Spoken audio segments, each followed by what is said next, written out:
Now, let us come to the time response. The response given by the system, which is function of time to the applied excitation, is called the time response of a control system. Okay? You are going to represent the time response by C. Means your output is CA. So you are going to represent in time domain, so it will become C. So there are basically two parts of your time response. First one is transient response. We are going to represent as CT, T for transient. Okay. And second part is your steady state response.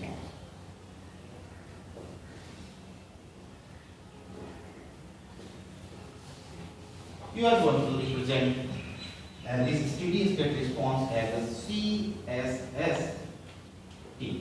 S as for steady state. And for a stable system, your transient response should be equal to 0 if time t tends to infinity. Means for a stable system,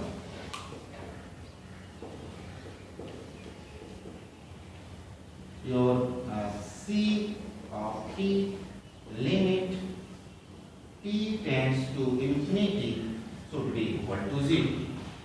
Means what you can say, your steady state response is the response after when the transient dies out.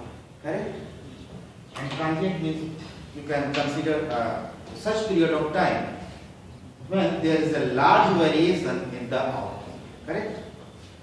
Now, let us try to understand this particular concept with an example. That is, suppose you are having Gs is equal to 1 upon s square plus 3s plus 2. Okay? This you know, this is your polynomial form of transfer function. You can also write this particular equation in terms of pole zero representation. So if you perform the pole zero representation, you will get s plus 1 multiplied by s plus 2. And whatever is in denominator, if you put that particular denominator polynomial is equal to 0, whatever the value of s you will get, you will say that are the poles of your system. Means -1 and -1. These are the poles of the system. This will actually going to determine the behavior of the system. We will later see. Okay, how these poles are going to determine the overall characteristic or behavior of the system. But for the time being, just remember that whatever is the denominator, if you are going to put that denominator polynomial is equal to 0, whatever value you will get will represent the poles of the system. And accordingly, this system is having order is equal to 2. Right? Okay. Now let us take input. That is, I am going to say RT is equal to, what do you can say, 5u. You are given the transfer function. I am going to take the input RT and I am interested to find the behavior of the system with this step input of 5 magnitude. Okay. So now what we need to find out? To perform, we want to find the reference transform CS. But to find the reference transform CS, we also need to perform Laplace transform on R. So accordingly, if you perform the Laplace transform, you will get Rs is equal to 5 upon S. Okay? So your reference response transform CS will be given by Gs multiplied by Rs. Okay. So you can write 5 divided by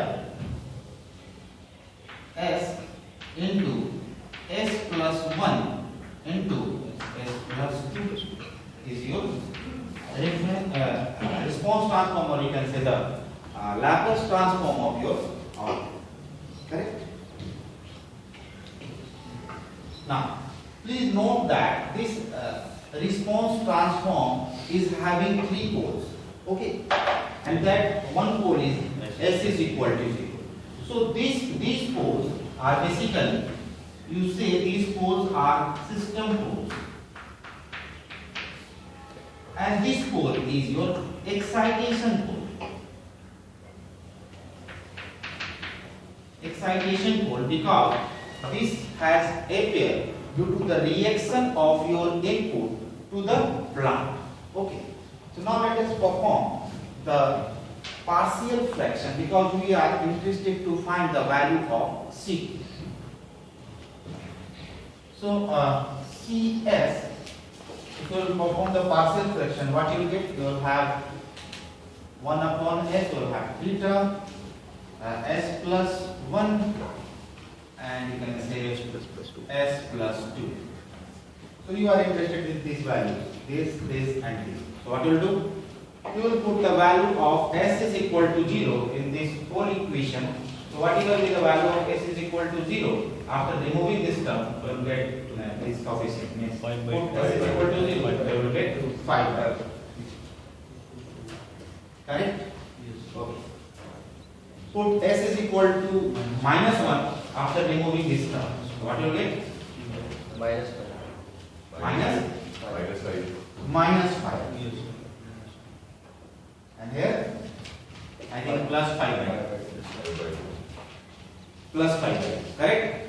So now, you know that these are the system pole and this is the excitation pole. Now, take the inverse Laplace transform. Okay? So what you will get? You will get the value of Ct is somewhat like 5 by 2 minus 5 into e to the power minus t plus 5 by 2 into e to the power minus 2. Is correct or wrong?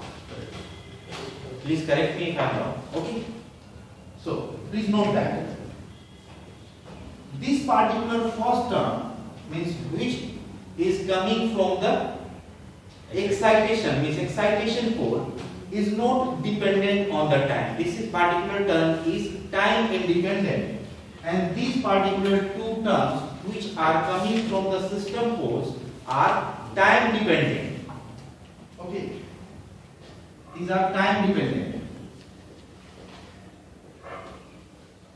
and these are basically constitute the transient of your system, and with t tends to infinity, these particular terms means the terms arising out of system poles are going to be 0.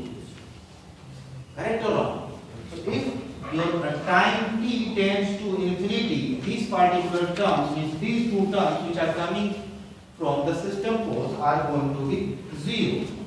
So these you can say these are the transient part of the response. Correct? These are the transient part of the response, and this particular term will remain as such even the value of time tends to infinity. Okay? Or more preferably or more mathematically, you can also write this is ut. 5 by 2 multiplied by ut, because before t is equal to 0 there will be no output, because before t is equal to 0 you have not provided any, because I am going to consider your system as a system. Causal system are basically real system which gives output only after the input is applied. Okay? So please note this term. This is your steady part. Steady state part of response. Responsivity measure. Response. Please note that it is 5 by 2 ut. Okay? And what was your input? Your input was 5 ut. So this steady state part will have the same nature as that of input, and since your input is of the step nature of magnitude 5, means it will remain present with even the time t tends to infinity. That's why this part will also remain present even the value of time tends to infinity. And this particular term is divided by 2, and this divided by 2, here it is 5 and here it is 5 by 2. This particular division, you can say, has a pair due to the reaction of input to your system. Correct? And if you are going to draw the graph of this particular response, you will get somewhat like this. This is your time t, this is your output Ct. You have given input of magnitude, this is your input 5 ut is equal to what was your input RT, correct? And this was your steady state output. What is it? 5 by 2 ut. And your system at t is equal to 0, put the value of t is equal to 0, you will get this value 0.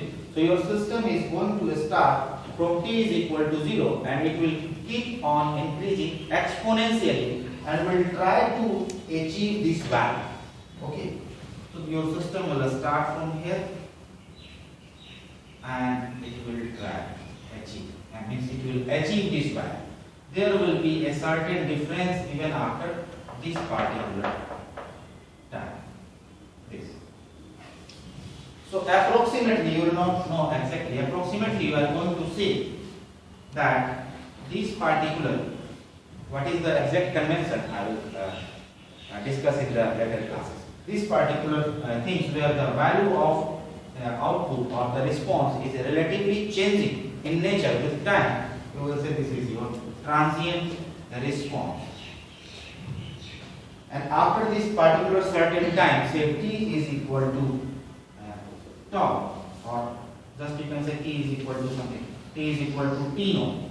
After this t naught, your behavior of the system is relatively steady. So you will say this is your steady state response of your system. And what will remain, because after elapse of sufficient time, your system is not able to reflect the exact output, so there must be presence of some difference, and this difference you will say the error. Okay, these are the error, or more preferably you will say that these are the steady state error. Okay, there is no meaning of saying transient response error or transient part of error, because the transient part of error will continuously remain, continuously will be of changing nature. Okay, so we are going to say error, or more preferably steady state. Correct? Correct up to here? Yes, sir. Okay. Now, what you have performed means to get the steady state value can also be means steady state value can also be obtained by directly apply the final value theorem of your Laplace transform. Okay, so what you do is a steady state value was nothing but, if you are going to say what will be the steady state value, you will say this will be your steady state value 5 by 2. This is your steady state value. One method I have discussed, and another way to get this steady state value is to apply your final value theorem. Okay, how we are going to apply the final value theorem? Let us see. So final value theorem says limit, you can say limit t tends to infinity. If you want or if you are interested in the final value of your Ct may be anything where it is output. Okay, this final value theorem says it will be limit s tends to 0 s multiplied by Cs. Okay, Correct? This is your final value. You might have studied your mathematics. But the catch is here, one thing is that it will give the steady state value only when S into Cs has no pole on the j omega axis or in the right half of the S plane. Only with this constant, this particular final value theorem will be able to give you the exact amount. So what? Now let us apply the final value theorem to find this output, and let us see whether it is we are able to get this output or not. As a state response. CS was what? CS was this. CS is equal to 5 upon S into S plus 1 multiplied by S plus 2. And what we need from the final value? S into CS. So we are going to multiply it with S, and it should be limit S tends to 0. Okay. So here also we are going to say limit S tends to 0. So this S and this S will cancel out, and you see that S into CS has no pole on j omega axis and also no pole on the right half of the S plane. All these poles are in the left half of the S plane. So final value theorem should give theoretically the correct result, and here we are getting the result is 5 0 plus 1 multiplied by 0 0 plus 2 is equal to 5 by 2. That is your basis. Correct? So in the next class we will see another example, and we will see how the final value theorem will not be able to provide the answer. Okay? So if you want to be conform, you have to apply this method. Okay?